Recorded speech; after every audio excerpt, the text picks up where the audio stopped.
Hi guys and welcome back to the channel Deepak Yadav Education. Welcome to the daily current affairs of 19th of October 2023. तो guys आज है तारीख 19 अक्टूबर 2023 और है Thursday. आज की तारीख से जितने भी मोस्ट इंपॉर्टेंट करंट अफेयर्स बनेंगे उन सभी करंट अफेयर्स को हम यहाँ पर डिटेल से डिस्कस करेंगे। ये वीडियो यूपीएससी और स्टेट पीएससी के पॉइंट ऑफ व्यू से काफ़ी ज़्यादा इंपॉर्टेंट हो जाता है। तो चलो शुभारंभ करते हैं। और आगे बढ़ने से पहले मैं आपको बता दूं, हर रोज़ मॉर्निंग में राइट टाइम 5 बजे आपको ये वीडियो इसी चैनल पर मिल जाता है। तो आज कौन कौन समय पर वीडियो में प्रेजेंट हो चुका है नीचे लाइव चैट में ज़रूर से मेंशन करना। दोस्तों इस लेक्चर में हम लोग मेजरली इंडियन एक्सप्रेस के ऊपर फोकस करते हैं, लेकिन इसके साथ साथ जो भी हमारे बाकी सारे इंपॉर्टेंट सोर्सेस हैं, चाहे वो पीआईबी हो, डाउन टू अर्थ हो, लाइव मिंट हो, सभी के न्यूज़ आर्टिकल्स को प्रॉपर बैकग्राउंड इन्फॉर्मेशन के साथ में कवर करते हैं।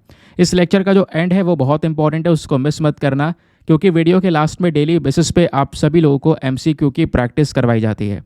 पूरे लेक्चर को फुल कंसंट्रेशन के साथ में अगर आप सुनते हो, लास्ट में टेस्ट को अटेम्प्ट करते हो, तो आपके अंदर एक बहुत ज़्यादा कॉन्फिडेंस जो है वो बनता हुआ नज़र आएगा।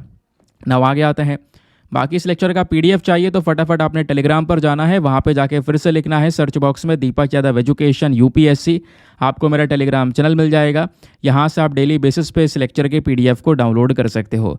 नाउ फाइनली स्टार्ट करते हैं आज के इस इंपॉर्टेंट से सेशन को। ज़्यादा आर्टिकल नहीं है, थोड़े बहुत आर्टिकल हैं, लेकिन जितने भी आर्टिकल है इंपॉर्टेंट है, यूनिक है, तो बिल्कुल एक्यूरेट यानी सटीक इन्फॉर्मेशन के साथ में ये डिस्कशन रहने वाला है। आर्टिकल नंबर 1 में बात की जा रही है जेरिको मिसाइल सिस्टम के बारे में, जिसके बारे में आपने अभी थोड़ी देर पहले थंबनेल भी पढ़ा था। तो दोस्तों यहाँ पर ये जो सिस्टम है वो पूरी चर्चा में आ चुका है। क्यों? आपको पता होगा इजराइल और पैलेस्टीन के बीच में जो ये युद्ध स्टार्ट हुआ है आज से कुछ दिनों पहले, वो दिन ब दिन यहाँ पे और गंभीर होता हुआ चले जा रहा है। ये जो युद्ध है बेसिकली ये इजराइल और हमास के बीच में है। आपको पता है ना, गाज़ा पट्टी जिसको यहाँ पे हमास कंट्रोल करता है, उसने सबसे पहले रॉकेट दागे इसराइल के ऊपर, उसके रिटेलिएशन में इसराइल ने रॉकेट दागे। तो अभी यहाँ पर ये जो पूरा विवाद है, लगातार यहाँ पर जो ये बॉम्बार्डिंग है वो चल रही है दोनों के बीचों में। जो इसराइल का यहाँ पे आयरन डोम सिस्टम है, उसके अलावा एक और उसी प्रकार का सिस्टम है, कल मैंने आपको पढ़ाया था, डेविड स्लिंग के बारे में आपको पढ़ाया था। तो वो सिस्टम भी एक्टिवेट कर दिए गए हैं ताकि हमास को पूरी तरह से कंट्रोल किया जा सके। दोस्तों उसी के साथ साथ यहाँ पर बात की जा रही है कि अभी इसराइल के पास में एक और बहुत बड़ा हथियार रखा हुआ है, वो है जेरिको मिसाइल सिस्टम, जिसका यूज़ करते ही पूरी तरह से तबाही मच जाएगी। क्योंकि दोस्तों ये जो जेरिको मिसाइल है ना, इसमें न्यूक्लियर अटैक करने की एक ताकत है, जिसकी चक्कर में पूरी तरह से यहाँ पर वो जो एरिया है वो बर्बाद हो सकता है जहाँ पर भी ये मिसाइल गिरेगी। तो अभी ये चर्चा में आ चुकी है जेरिको मिसाइल सिस्टम। क्या है ये? दोस्तों इसराइल का ये ओरिजिनल बैलिस्टिक मिसाइल है। बैलिस्टिक मिसाइल कौन सी होती हैं? मान लो यहाँ से आपने मिसाइल को लॉन्च करना है, ये आपका टारगेट है, तो बैलिस्टिक मिसाइल इस तरीके से यहाँ पर जाती है, हमारे एनवायरमेंट से बाहर निकलेगी और उसके बाद वापस से एंटर करेगी और आकर अपने टारगेट को सट्टे से हिट कर देगी। तो यहाँ पर दोस्तों ये इसराइल का ओरिजिनल बैलिस्टिक मिसाइल है जो कि इसराइल ने डेवलप किया हुआ है। इस मिसाइल की शुरुआत की गई थी 1960 में। और उसके बाद दोस्तों यह जो पूरा का पूरा प्रोग्राम था, इसने स्टार्टिंग में फ्रेंच के साथ में कोलैबोरेशन करना स्टार्ट किया। स्पेशली बेसिकली फ्रांस की एक कंपनी थी, एरोस्पेस कंपनी डैजोल्ट, तो उसके साथ में कोलैबोरेशन किया। कोलैबोरेशन करने के बाद में यहाँ पर क्या हुआ, धीरे धीरे करके इन्होंने इस पर्टिकुलर प्रोग्राम को और स्ट्रॉन्ग किया। तो शुरुआत तो ऐसे हुई थी, लेकिन बाद में फ्रांस ने इसमें से विड्रॉ कर लिया। 1969 में फ्रांस इस प्रोग्राम से बाहर चला गया, बोला हम यहाँ पे कंटिन्यू नहीं करेंगे। लेकिन इसराइल ने लगातार इस मिसाइल के ऊपर काम किया, इसको कंटिन्यू किया और आज यहाँ पर यह मिसाइल चर्चाओं में है। दोस्तों जो जेरिको मिसाइल है ना, इसके अपने अलग अलग फेसेस स्टार्ट हुए हैं, इसके अलग अलग वेरिएंट्स हैं। जैसे जेरिको 1 मिसाइल था, जो जेरिको 1 मिसाइल था ना, ये अब यूज़ नहीं करते हैं। इसका वेट 6.5 टन के आसपास हुआ करता था। इसकी लेंथ लगभग 13.4 मीटर्स के आसपास थी। डायमीटर यहाँ पर 0.8 मीटर्स के आसपास का था। तो जेरिको 1 वाला जो मिसाइल था, इसका जो रेंज था वो 500 किलोमीटर, यानी 500 किलोमीटर की दूरी पर अगर आपका दुश्मन है, उसको भी यहाँ पर यह मिसाइल हिट कर सकती है। उसके बाद साथ ही साथ में इसमें यह भी कैपेसिटी थी कि लगभग 1000 किलोग्राम का जो पेलोड है, ये वज़न है, उसको कैरी कर सकता है। साथ ही साथ में दोस्तों यहाँ पे इस मिसाइल को रिटायर भी कर दिया गया है। 1990s में ही रिटायर कर दिया गया था। ठीक है, तो आज हम लोग जेरिको 1 को यूज़ नहीं करते हैं, ध्यान रखना। तो जेरिको 1 मैं आपको इसके बारे में दिखाता हूँ थोड़ी सी, और यहाँ पर एक फ़ोटो में लेकर आया था यार, मुझे शायद वो दिखाई नहीं पड़ रही है। एक सेकंड रुको, मैं आपको एक फ़ोटो दिखाता हूँ, ये आप देख पाओगे। ये इजराइल कंट्री आपको दिखेगा, ठीक है, मतलब ये नाम लिखा हुआ है इजराइल, वैसे यहाँ पर है, ठीक है। ये आपको इजराइल दोस्तों दिख रहा होगा, इसको अच्छे से पढ़ लेना। अब इजराइल का जो जेरिको 1 मिसाइल था ना, उसमें ये कैपेबिलिटी थी कि आसपास के देशों को जब चाहे वो यहाँ पर अटैक कर सकता था। पूरे लेबनान को कवर करती थी वो मिसाइल, सीरिया के आधे हिस्से को कवर करती थी, जॉर्डन को लगभग पूरा कवर करती थी, सऊदी अरेबिया का जो यहाँ पर ये वेस्टर्न पोर्शन है इसको कवर करती थी, नीचे इजिप्ट का यहाँ पर कुछ हिस्सा कवर करती थी, ऊपर यहाँ पे साइप्रस को भी कवर करती थी। तो इसराइल के पास में ये ताकत थी जेरिको 1 मिसाइल से कि आसपास के जो ये देश हैं, लेबनान है, साइप्रस है, सीरिया है, जॉर्डन है, सऊदी अरेबिया है, इजिप्ट है, इन सबको भी नुकसान पहुंचाया जा सकता था इस मिसाइल के माध्यम से। ये ताकत जेरिको 1 की थी, लेकिन ये रिटायर हो चुका है ऑलरेडी 1990s में। और आपको पता है इसके बाद यहाँ पे इसराइल ने जेरिको 2 मिसाइल को बनाया, और जेरिको 2 मिसाइल की जो रेंज है ये और बढ़ा दी, 500 से सीधा 1500 किलोमीटर, 1500 किलोमीटर की रेंज हो गई। अब इसराइल की ताकत और बढ़ गई जेरिको 2 से, यानी इसराइल चाहे और इराक से, अगर मान लो इराक अगर यहाँ पर इसराइल पर हमला कर दे तो इराक के अंत तक कहीं पर भी ये मिसाइल मार सकता है इसराइल। और केवल इराक ही नहीं दोस्तों, इराक के पीछे ईरान भी है, ईरान का जो वेस्टर्न पोर्शन है इसको भी अटैक कर सकता है इसराइल, ऊपर टर्की को अटैक कर सकता है, सऊदी अरेबिया पूरा कवर हो जाता है इसमें, कुवैत कवर हो जाता है, इजिप्ट पूरा कवर हो जाता है, और ऊपर और कई सारी कंट्रीज़ कवर हो जाती हैं। तो इन पूरे एरिया में यहाँ पर ये जो इसराइल है जेरिको 2 मिसाइल को हिट कर सकता है। लेकिन यहाँ पर फिर क्या हुआ, जेरिको 2 को भी हमने क्या किया, इसको भी आउटडेटेड कर दिया, बहुत पुराना यहाँ पर इसको करार दिया। ठीक है, जेरिको 2 मिसाइल को डेवलप किया गया था 1980s में। इसकी लेंथ मैंने आपको बताया 15 मीटर के आसपास, डायमीटर इसका 1.35 मीटर के आसपास इस मिसाइल का था। इसकी रेंज 1500 से लेकर 3500 किलोमीटर के आसपास की थी। जेरिको 2 मिसाइल दोस्तों इस प्रकार से आपको दिखाई पड़ता है, ये है, जिसका साइज़ भी काफ़ी बड़ा था। लेकिन उसके बाद हम लोगों ने नहीं, बेसिकली इसराइल ने, ये छोटा सा जो देश दिख रहा है आपको, इसकी डिफेंस कैपेबिलिटीज़ बहुत ज़्यादा है, और फिर इसने यहाँ पर जेरिको 3 को बनाया। जेरिको 3 मिसाइल ये रहा दोस्तों, और इस जेरिको 3 मिसाइल की रेंज पता है कितनी है, लगभग 5000 किलोमीटर, 4800 किलोमीटर्स के आसपास की रेंज है। इसका मतलब आप लोग डायरेक्टली समझ रहे होंगे कि इतने बड़े एरिया को, अफ्रीका को, बिल्कुल आधे अफ्रीका को भी पूरी तरह से हिट कर सकता है इसराइल, इंडिया को भी कवर कर लेता है, ऊपर रशिया हो गया, यूरोपियन कोई भी कंट्री हो गई, यूरोपियन कंट्री हो गई, ठीक है, सबको यहाँ पे कवर कर लेता है इसराइल। तो जेरिको 3 मिसाइल की जो कैपेबिलिटी है वो भी यहाँ पर इसराइल के पास में हमको देखने को मिल जाती है, समझ गए। तो जेरिको 3 मिसाइल का इसराइल यूज़ भी करता है। ये ना एक कह सकते हो कि इसराइल की पहली इंटरकॉन्टिनेंटल बैलिस्टिक मिसाइल भी है।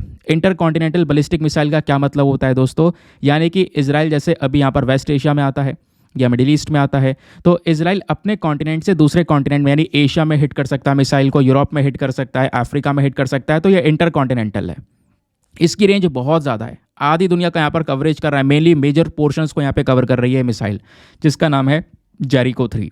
बात क्लियर हो गई। अब आगे आते हैं दोस्तों, जो जेरिको 3 मिसाइल है ना, इसकी सबसे पहली बार टेस्टिंग की गई थी 2008 में, फिर ये सर्विसेज में काम करना शुरू कर गई 2011 में। इसके अंदर में बहुत सारे इंप्रूवमेंट्स करे। जेरिको 2 के कंपैरिजन में जेरिको 3 के अंदर काफ़ी सारे जो फीचर्स हैं वो यहाँ पर ऐड कर दिए गए।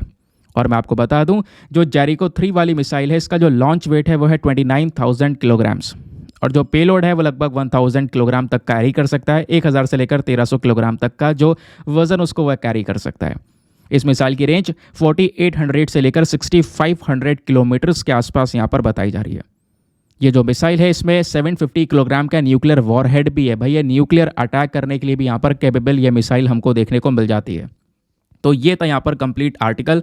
आई होप आपने बहुत अच्छे से इसको समझ लिया है कि जेरिको मिसाइल है क्या।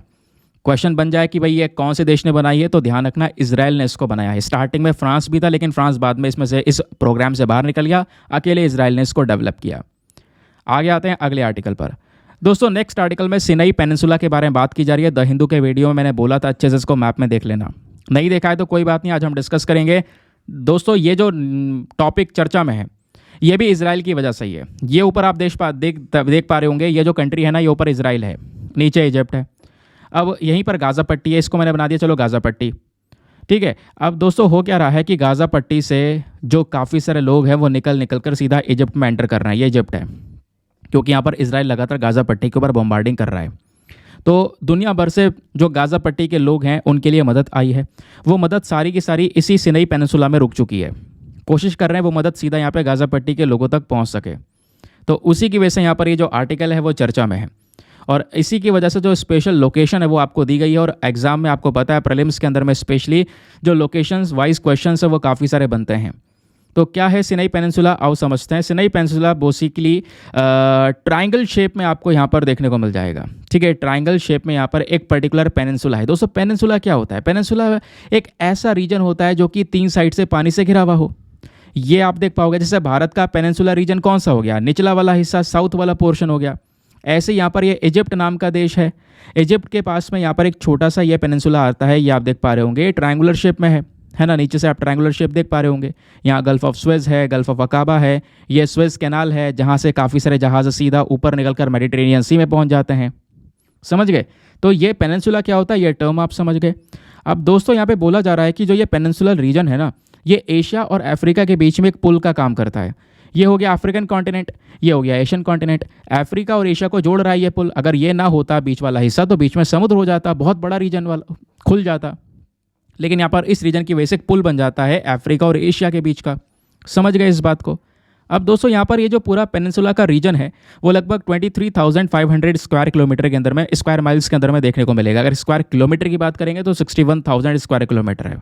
लेकिन ये जो टेरिटरी है वो प्रॉपरली इजिप्ट की टेरिटरी है, ये पूरा का पूरा इजिप्ट के कंट्रोल में आता है, ध्यान रखना। आओ मैं आपको बड़े मैप में दिखाता हूँ ताकि आप इस चीज़ को अच्छे से फोकस में रख सको। तो ये इजिप्ट है ना। इसको जूम करते हैं अपन थोड़ा सा। ये देखो, ये आपको यहाँ पे नज़र आएगा। एक सेकंड रुक जाओ, अब आप नज़र देख सकते हो। ये आपको इजिप्ट नज़र आएगा दोस्तों, है ना। ये जो छोटा सा लाइन आपको दिख रही है, यही है वो सिनाई पेनिनसुला। ये सिनाई पेनिनसुला क्या करता है? हमारे पूरे अफ्रीका को पूरे एशिया से जोड़ने का काम भी करता है। क्लियर हो गया? चलो अब आगे आते हैं उसके बाद में। अब समझते हैं और क्या मैटर है। एक सेकंड रुक जाओ यार, क्या हो गया? हो गया सही।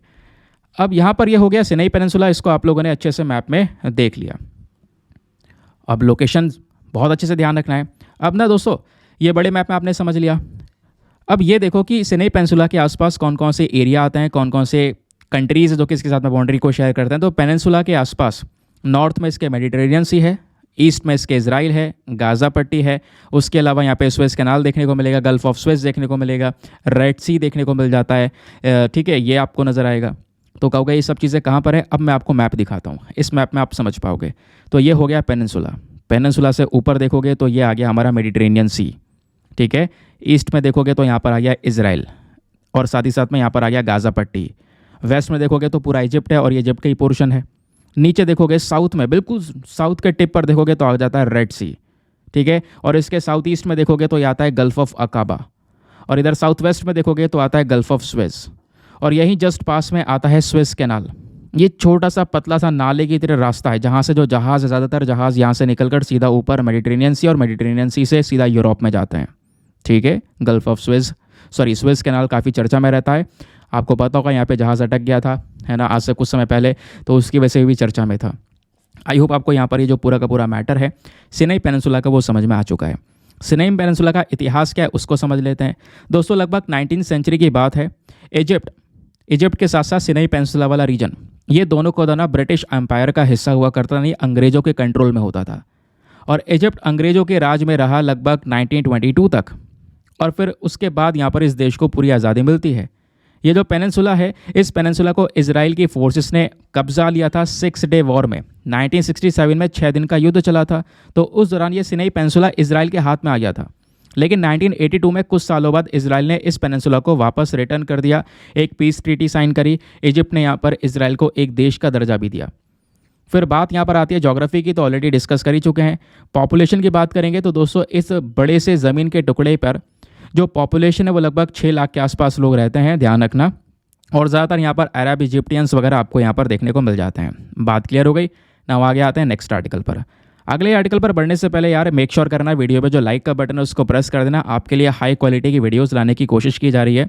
तो यार एक छोटा सा सपोर्ट होता है, बस खाली 2000 लाइक्स का टारगेट होता है। प्लीज़ आप उसको पहुँचा सकते हो, सपोर्ट कर सकते हो ना। यहाँ पे अगले आर्टिकल में बात की जा रही है पलीकरनई मार्शलैंड के बारे में। ये काफ़ी इंपॉर्टेंट है, डायरेक्टली आपसे क्वेश्चंस बन सकते हैं। ठीक है, तो अभी चर्चा में दोस्तों ये जो मार्शलैंड है ना, एक प्रकार का फ्रेश वाटर वाला मार्श है। यहाँ पे साफ पानी पाया जाता है, थोड़ा बहुत यहाँ पर सैलिन वाटर, खारा पानी वगैरह भी यहाँ पर आपको देखने को मिल जाता है। तो साफ पानी भी है, खारा पानी भी है, इस प्रकार का एक वेटलैंड है। यहाँ पर आप देख पाओगे जैसे झील वगैरह होती है ना, उस प्रकार का यहाँ पर वेटलैंड बना हुआ है, यहाँ पे पानी भरा हुआ है। इसका नाम है पल्लिकरनई मार्शलैंड। ये कहाँ पे सिचुएटेड है? तमिलनाडु के अंदर में। तमिलनाडु के अंदर में जो शहर है चेन्नई, चेन्नई से थोड़ा साउथ में जाओगे 20 किलोमीटर्स की दूरी पर, वहाँ पर ये पूरा का पूरा मार्शलैंड हमको देखने को मिल जाता है। बात क्लियर हो गई। ये मार्शलैंड बहुत इंपॉर्टेंट इसलिए भी है क्योंकि इसका जो इकोसिस्टम है वो पूरा डाइवर्स है। डाइवर्स मतलब कई सारे प्रकार के पेड़ पौधे यहाँ पर इस पूरे झील में देखने को मिल जाते हैं। उसके अलावा 115 के आसपास बर्ड्स की प्रजातियाँ हैं, 10 मैमल्स की प्रजातियाँ पाई जाती हैं, 21 रेप्टाइल्स हो गए, 10 एम्फीबियंस हो गए, 46 फिश हो गए। इस प्रकार के यहाँ पर और भी एनिमल्स और भी स्पीशीज़ देखने को मिल जाती हैं। और इतना ही नहीं दोस्तों, इसके साथ साथ कुछ और पॉपुलर स्पीशीज़ हो गई जैसे रसल्स वाइपर। रसल्स वाइपर के साथ साथ यहाँ पर कह सकते हो कुछ बर्ड्स हमको देखने को मिल जाते हैं, glossy ibis, grey headed lapwings. तो ये सारे कुछ यूनिक एनिमल्स हैं वो यहाँ पर पाए जाते हैं, ध्यान में रखना।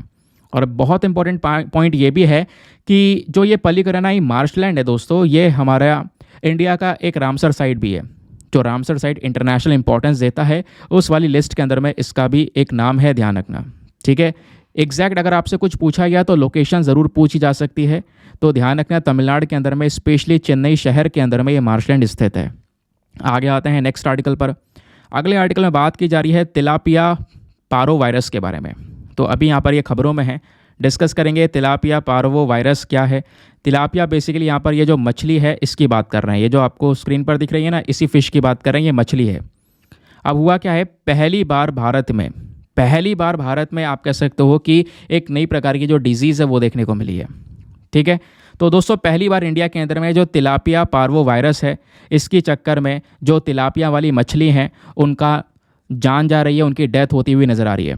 और पहली बार इंडिया में यहाँ पर इन मछलियों में ये बीमारी फैली है, ध्यान रखना। इससे पहले थाईलैंड और चाइना में फैली थी, लेकिन थर्ड कंट्री जो दुनिया में बन चुका है वो इंडिया बन चुका है। इस वजह से ये बहुत इंपॉर्टेंट है, ध्यान रखना।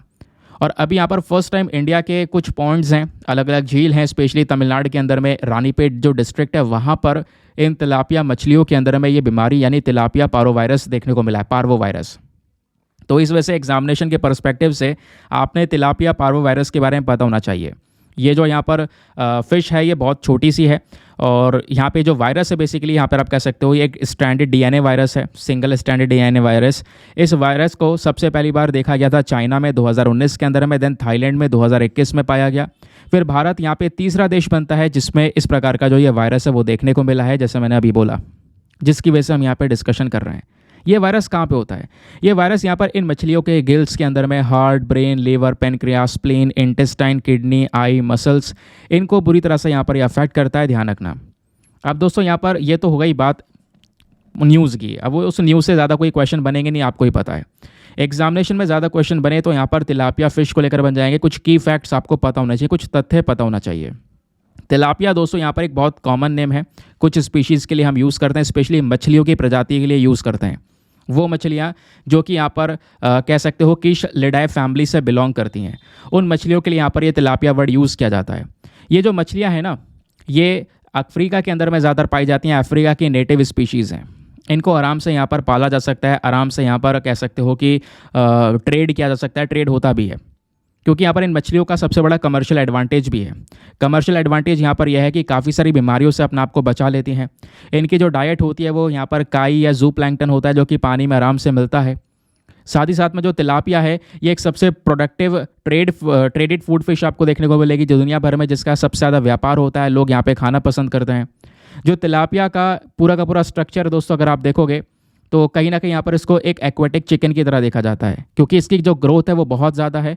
आप इसका कल्टीवेशन कर सकते हो, इसका पालन कर सकते हो। इसको यहाँ पर आप कह सकते हो जब पालोगे तो जो कॉस्ट आता है, मेंटेनेंस का कॉस्ट आता है, वो बहुत कम आता है, तो ज़्यादा कोई खर्चा नहीं है।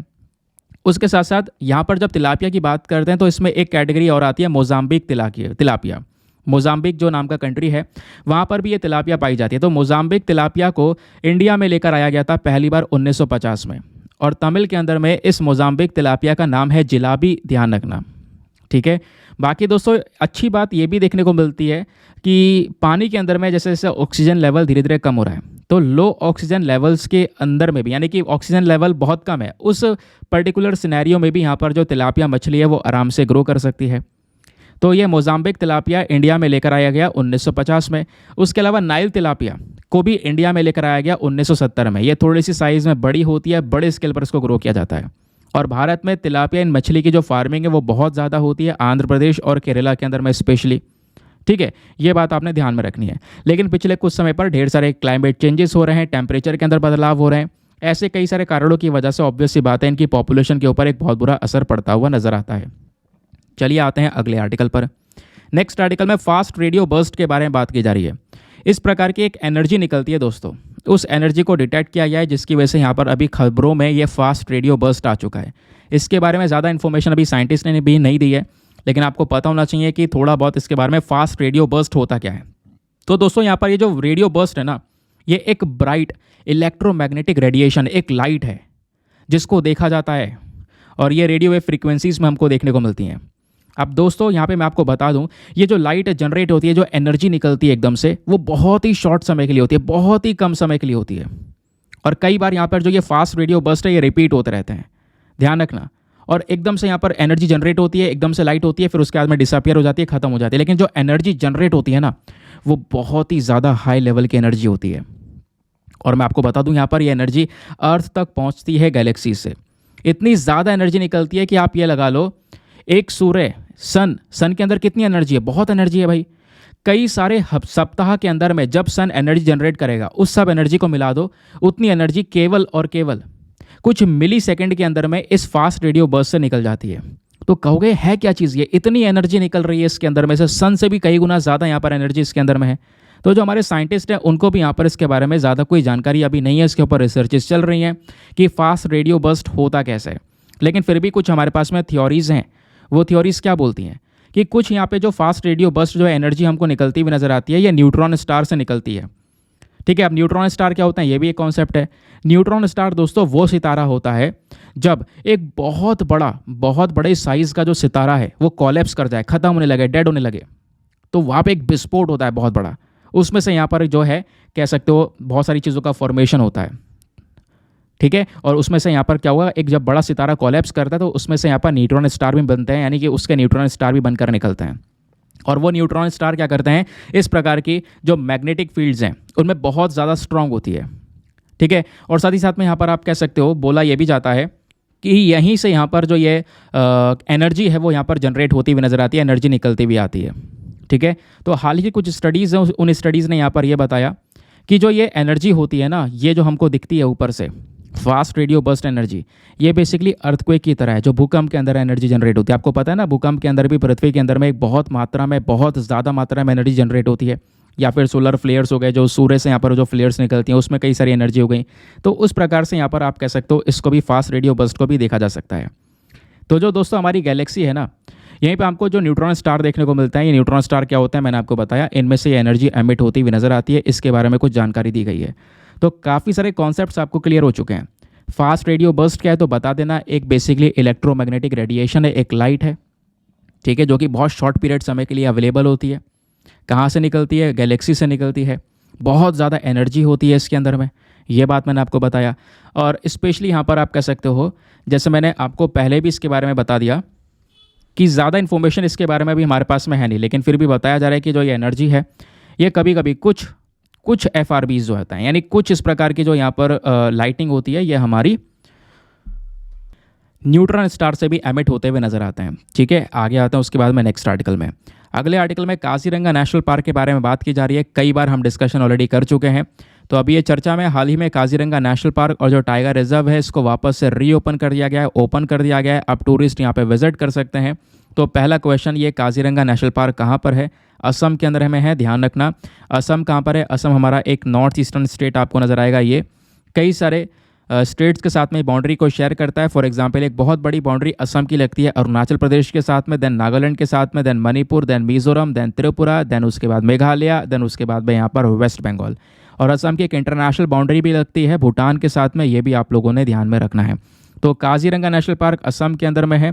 और मैं आपको बता दूं, यूनेस्को की वर्ल्ड हेरिटेज साइट भी यहाँ पर काजीरंगा नेशनल पार्क को कहा जाता है। तो यूनेस्को की वर्ल्ड हेरिटेज साइट का टैग में मिला हुआ है। प्लस इसको एक इंपॉर्टेंट बर्ड एरिया भी घोषित किया गया है बर्ड लाइफ इंटरनेशनल के माध्यम से, क्योंकि यहाँ पे बहुत सारी अलग अलग प्रकार की जो चिड़ियाँ हैं, अलग अलग जो स्पीशीज़ हैं वो यहाँ पर पाई जाती हैं। दूसरा दोस्तों, दुनिया में सबसे ज़्यादा एक सींग वाला जो गैंडा होता है, वन हॉर्न वाला जो राइनो होता है, वो भी असम के काजीरंगा नेशनल पार्क के अंदर में पाया जाता है। इसके बारे में ध्यान रखना। अब कौन कौन से प्लांट, कौन कौन से एनिमल पाए जाते हैं, ये कुछ खास हमारे लिए इंपॉर्टेंट है नहीं। आगे आते हैं नेक्स्ट आर्टिकल में। यहाँ पर बात की जा रही है जदेरी नमकत्ती के बारे में। तो जदेरी नमकत्ती क्या है? तो एक प्रकार की क्ले होती है दोस्तों, ये तमिलनाडु के अंदर में बनाई जाती है। इसको रिसेंटली जीआई टैग मिला है, इस वजह से यहाँ पर ये न्यूज़ में है। एक एक करके मैं आपको बताऊंगा सारी इन्फॉर्मेशन, डोंट वरी। तो हाल ही में जदेरी नमकत्ती, इसको जीआई टैग दिया गया है, जोग्राफिकल इंडिकेशन टैग मिला है, ठीक है, चेन्नई के अंदर में, इस वजह से ये चर्चा में है। तो दोस्तों ये जो जदेरी नमकत्ती है ना, ये क्ले स्टिक्स हैं। जैसे आपकी यहाँ पर क्ले होती है ना, ऐसे आप देख पाते होंगे आजकल रंग बिरंगी क्ले आती हैं। पहले यहाँ पर ब्राउन कलर की हमको देखने को मिलती, तो वो क्ले की स्टिक्स हैं, लेकिन ये वाइट कलर में होती हैं। इस प्रकार से आप देख पाओगे जैसे उंगलियाँ लग रही हैं, है ना। तो उंगलियों की शेप में यहाँ पर इस प्रकार से ये जो क्ले है इसको तैयार किया जाता है, इसको बनाया जाता है। पीछे आप देख पाओगे ये रॉ क्ले है, इसको ये शेप दे रहे हैं, शेप करने के बाद में सुखाते भी हैं इसको, ठीक है। तो जदेरी, इसका नाम जदेरी नमकत्ती क्यों रखा गया है? जदेरी बेसिकली जो हमारा तिरुवन्नामलई डिस्ट्रिक्ट है तमिलनाडु के अंदर में, वहाँ पर एक छोटा सा गांव है, ठीक है। उस गांव में लगभग 120 परिवार रहते हैं और सबका जो मेन काम है वो इसी प्रकार से यही नमकत्ती को प्रोड्यूस करते हैं और सौ साल से यहाँ पर ये काम किया जा रहा है। नमकत्ती बनता कैसे है? तो यहाँ पर एक जो बहुत ही ज़्यादा जो डिपॉजिट है, मतलब हाइड्रस सिलिकेट मिनरल्स होते हैं, इससे यहाँ पर इसको बनाया जाता है, ठीक है। हाइड्रस सिलिकेट मिनरल्स का यहाँ पर सबसे ज़्यादा यूज़ होता है, ध्यान रखना। फिर इस मिट्टी को, इस क्ले को प्रोसेस किया जाता है, एक फिंगर लाइक स्ट्रक्चर यहाँ पर तैयार किया जाता है, ये भी यहाँ पर मेंशन किया जा रहा है। दोस्तों ये जो नमकत्ती है, इसका जो प्रोडक्शन है वो डिपेंड करता है क्लाइमेट की स्थिति कैसी है, क्योंकि यहाँ पर नमकत्ती को बनाने के लिए बहुत ज़्यादा गर्मी चाहिए होती है, सनलाइट चाहिए होती है। क्वेश्चन यहाँ पर यह है कि इसका हम करते क्या है, इसका यूज़ कहाँ पे होता है? तो जैसे यहाँ पर मान लो जो मूर्तियाँ वगैरह बनती हैं, है ना, उनके फोरहेड में उनको सजाने के लिए, या फिर कह सकते हो जैसा यहाँ पर एक माँ जब होती है वो बच्चे को जन्म देती है, तो बच्चे को जन्म देने के बाद में उसके बॉडी के ऊपर में स्ट्रेच मार्क्स हो जाते हैं, तो स्ट्रेच मार्क्स को हटाने के लिए भी यहाँ पर ये बोला जाता है कि बढ़िया कारीगर साबित होता है, ठीक है। इसको यहाँ पर पुराने ज़माने में स्ट्रेच मार्क को रिमूव करने के लिए भी यूज़ किया जाता था। तो दोस्तों यहाँ पर जो ये जदेरी नमकत्ती है, इसको जीआई टैग मिल चुका है। इसके साथ साथ दो चीज़ें और हैं, वो है मत्ती बनाना। मत्ती बनाना बेसिकली एक केला है, कन्याकुमारी के अंदर में यहाँ पर ग्रो किया जाता है, और मैं आपको बता दूँ इसकी एक मेडिकल वैल्यू भी है, बहुत ज़्यादा यहाँ पर सही साबित होता है, कह सकते हो। यहाँ पर एक इंसान जो है उसको कई सारे प्रकार के बेनिफिट्स प्रोवाइड करवा सकता है, तो इसको भी जीआई टैग मिला है। साथ ही साथ में यहाँ पर जो चेदी बुत्ता साड़ी है, इस साड़ी को भी यहाँ पर जीआई टैग मिला है। ये साड़ी आप लोग यहाँ पर देख सकते हो, ये ट्रेडिशनल हैंडलूम साड़ी है, हाथ से यहाँ पर बुनाई वगैरह करके इसको बनाया जाता है और काफ़ी ज़्यादा यूनिक है। हमारे जो कल्चर है उसको यहाँ पे सबसे ज़्यादा ध्यान में रखकर इसको यहाँ पर तैयार किया जाता है। तो इनको भी अभी जो जीआई टैग है वो रिसेंटली दिया गया है, इस वजह से चर्चा में है। सबसे ज़्यादा अगर आपसे कहीं पर एग्जामिनेशन में क्वेश्चन बनेगा तो वो जदेरी नमकत्ती से बनेगा। ध्यान रखना जदेरी नमकत्ती क्या है, इसको जीआई टैग दिया गया। अब दोस्तों यहाँ पर जीआई टैग को लेकर थोड़ा की फैक्ट जान लेते हैं, क्या होता है GI tag. GI tag basically एक प्रोडक्ट को दिया जाने वाला साइन है। जैसे अब यहाँ पर जदेरी नमकत्ती को जीआई टैग मिल चुका है, तो आप समझ रहे होंगे कि भाई देखो जीआई टैग ऐसे किसी प्रोडक्ट को नहीं दिया जाता, उस प्रोडक्ट की एक हाई क्वालिटी होनी चाहिए, उसकी रेपुटेशन होनी चाहिए, तो उस तब जीआई टैग मिलेगा। जीआई टैग मिलने के बाद में उसकी वैल्यू और बढ़ जाएगी। लोग यहाँ पर जीआई टैग वाला सामान परचेज करना भी पसंद करते हैं, उनको पता है यहाँ पर बिल्कुल ओरिजिनल प्रोडक्ट मिलेगा, तो इससे उस ओवरऑल एरिया की जो इकॉनमी है वो भी यहाँ पर ग्रो करेगी। तो आपने अगर किसी भी प्रोडक्ट के ऊपर देखो जीआई टैग दिया जाता है, हमारे एग्रीकल्चर प्रोडक्ट्स हो गए, फूड स्टफ हो गया, वाइन हो गया, spirit drinks, handicraft, industrial products, इन सब के ऊपर जीआई टैग दिया जा सकता है। और जीआई टैग को लेकर हमारे पास में पूरा एक कानून है जिसका नाम है geographical indication of goods registration and protection act 1999। ध्यान रखना, इस कानून के तहत हम लोग क्या करते हैं, अपने सामान का जो रजिस्ट्रेशन है जीआई टैग लेने के लिए वो करवाते हैं। तो जीआई टैग अगर मिल जाता है इस कानून के तहत, वो 10 साल के लिए वैलिड होता है। 10 साल बाद चाहो तो आप इसको वापस से रिन्यू भी करवा सकते हो। तो ये था यहाँ पे हमारा डिस्कशन। नाउ आते हैं प्रीलिम्स रैपिड फायर के क्वेश्चंस के ऊपर। देखेंगे आपने कितने अच्छे से सारे के सारे आर्टिकल को सुना है, वो आपको टेस्ट बताएगा। इस टेस्ट के जो आंसर है वो लास्ट में मैं आपको दूंगा। तो यहाँ पे दोस्तों बात की जा रही है जेरिको मिसाइल सिस्टम के बारे में। सबसे पहले क्वेश्चन में, हाल ही में ये न्यूज़ में है, बताओ कौन से देश ने इसको डेवलप किया है। ऑप्शन नंबर है यूक्रेन, बी यूएसए, सी ईरान या फिर डी इजराइल। ना दोस्तों अगले क्वेश्चन में आपसे पूछा जा रहा है जदेरी नमकत्ती क्ले स्टिक्स, हाल ही में इसको जीआई टैग मिला है। ये जो क्ले स्टिक्स हैं ये कहाँ से बिलोंग करती हैं ये बताना है। ऑप्शन है ए तमिलनाडु, बी सिक्किम, सी केरला या फिर डी अरुणाचल प्रदेश। फिर नेक्स्ट क्वेश्चन में आपसे पूछा गया है फास्ट रेडियो बर्स्ट के बारे में। 2 स्टेटमेंट दिए गए हैं, बताना है कौन सा स्टेटमेंट सही है। पहला स्टेटमेंट, ये एक ब्राइट बर्स्ट होता है, एक इलेक्ट्रोमैग्नेटिक रेडिएशन की एक लाइट हमको देखने को मिल जाती है। दूसरा स्टेटमेंट, ये तब बनता है जब 2 बड़े बड़े सितारे आपस में टकराते हैं। हमारी किसी गैलेक्सी में 2 सितारे टकराएंगे तब यहाँ पर ये लाइट निकलती है। तो क्या कुछ ऐसा होता है? बताओ यहाँ पे क्या है इसका सही उत्तर, दोनों स्टेटमेंट में से कौन सा स्टेटमेंट सही है। Option number A 1 only, B 2 only, C दोनों सही है या डी दोनों के दोनों गलत हैं। नाउ नेक्स्ट क्वेश्चन में बात की जा रही है सिनाई पेनिनसुला की। सिनाई पेनिनसुला को लेकर 2 स्टेटमेंट दिए गए हैं, बताना है कौन सा स्टेटमेंट सही है। पहला statement, Sinai peninsula basically triangle shape में एक पर्टिकुलर रीजन है जो कि सीरिया के सदर्न पोर्शन में स्थित है। दूसरा स्टेटमेंट, जो ये सिनाई पेनिनसुला है इसके नॉर्थ में मेडिटेरेनियन सी है और साउथ में रेड सी है। तो बताओ दोनों स्टेटमेंट में से कौन सा स्टेटमेंट सही है। Option number A 1 only, B 2 only, C दोनों सही है या डी दोनों के दोनों गलत हैं। तो दोस्तों ये थे हमारे सारे के सारे क्वेश्चंस। आई होप आप लोगों ने मैक्सिमम क्वेश्चंस को बिल्कुल सही अटेम्प्ट किया होगा। नाउ एक एक करके सभी के आंसर्स को देखना शुरू करेंगे। लास्ट वाले क्वेश्चन से आंसर को कवर करेंगे। यहाँ पे पूछा गया था सिनाई पेनिनसुला को लेकर 2 स्टेटमेंट है, बताओ कौन सा सही है। दोनों के दोनों स्टेटमेंट सही आपको देखने को मिल जाते हैं, क्योंकि ये पर्टिकुलर जो रीजन है ये सीरिया के नीचे स्थित है, सीरिया के सदर्न में हमको देखने को मिल जाता है, ट्राइंगल शेप में है, सबको पता है। दूसरा, नॉर्थ में इसके मेडिटेरेनियन सी है और साउथ में आपको रेड सी भी देखने को मिल जाता है। ठीक है, तो यहाँ पर कह सकते हैं ये हो गया हमारा, इसका सही उत्तर कौन सा हो गया, option number C, both 1 and 2 is the correct answer. Now फिर नेक्स्ट क्वेश्चन में पूछा गया था फास्ट रेडियो बर्स्ट को लेकर 2 स्टेटमेंट दिए गए हैं, बताओ कौन सा सही है। पहला वाला सही है, बिल्कुल यहाँ पर एक इलेक्ट्रोमैग्नेटिक रेडिएशन हमको देखने को मिलता है। दूसरा वाला स्टेटमेंट गलत है, क्योंकि दोस्तों आपको पता है कि जो यहाँ पर ये फास्ट रेडियो बर्स्ट होता है ये 2 स्टार के टकराने से नहीं, न्यूट्रॉन स्टार से हमको मिलता है। ठीक है, तो इस वजह से हमारा सेकंड स्टेटमेंट गलत है, केवल पहला वाला 1 only is the correct answer. फिर आपसे पूछा गया जदेरी नमकत्ती क्ले स्टिक्स, ये हाल ही में जीआई टैग इनको मिला है, कहाँ से बिलोंग करती हैं, तमिलनाडु से बिलोंग करती है, अभी आपने डिस्कस किया।